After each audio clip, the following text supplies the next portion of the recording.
पुली block system हम लोग discuss कर रहे थे, जिसमें पहले दो पैटर्न मैं आपको बता रखा हूँ। आज हम नेक्स्ट पैटर्न डिस्कस करेंगे। यहाँ हम लोग एक्सेलरेशन और टेंशन बिना पेन उठाए सॉल्व करने वाले हैं। तो चलो मैं लिख के दिखाऊंगा क्योंकि आपको समझ में आए, ठीक है। बाकी मैं तो बिना पेन के भी लिख के दिखा सकता हूँ। तो चलो यहाँ पर हम फोर्थ केस देखते हैं। तो फोर्थ केस को थोड़ा जूम कर लिया जाए।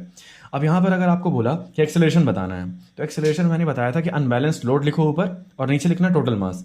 तो अनबैलेंस लोड यहाँ पे क्या होगा, m2g नीचे लगा रहा है और m1g साइन थीटा इधर खींच रहा है। तो मैंने डायरेक्ट लिख दिया m2g minus m1g sine theta upon total mass m1 plus m2 कर दिया। एक्सेलरेशन आ गया, सही बात है। टेंशन बताना है, तो मैंने बोला जो ब्लॉक नीचे जा रहा है वहाँ पे g माइनस ए लिखोगे और उसके मास से मल्टीप्लाई करोगे। तो यहाँ पर g माइनस ए लिखा और m2 से मल्टीप्लाई किया, ये टेंशन आ गया। और यही टेंशन यहाँ भी लग रहा है। लेकिन अगर कोई बंदा बोले कि भाई यहाँ से टेंशन लिख कर दिखाओ, तो यहाँ पर क्या लिखोगे, g प्लस ए लिखते थे अपन लोग, तो g ना लिखकर g साइन थीटा लिखेंगे। क्यों? क्योंकि ग्रेविटी का साइन थीटा वाला कॉम्पोनेंट यहाँ पे वर्कआउट कर रहा है। तो हम क्या लिखते हैं यहाँ पर, अगर इसके टर्म्स में लिखते हैं m1 के टर्म्स में, तो क्या लिखते हैं m1 bracket g sign theta plus A. समझ गए? और अच्छे से क्लियर करूंगा केस नंबर 5 पे। तो यहाँ पर दोनों जगह इंक्लाइंड प्लेन है, दो ब्लॉक रखे हुए हैं, एक्सेलरेशन और टेंशन लिखना है, ठीक है।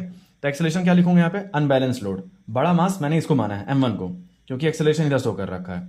तो m1g sine alpha minus m2g sign beta, m2g sign beta, ठीक है, अपॉन टोटल मास कर दिया m1 प्लस m2। एक्सेलरेशन आपके सामने आ रखा है। अगर कोई बोले टेंशन बताओ, तो ये वाला ब्लॉक नीचे जा रहा है, तो यहाँ पर क्या लिखते थे अपन, g माइनस ए इंटू इसका मास। लेकिन यहाँ पे कौन सा कॉम्पोनेंट यूज करोगे, साइन थीटा वाला। तो क्या हो जाएगा, g साइन अल्फा माइनस ए इंटू m1 कर दिया।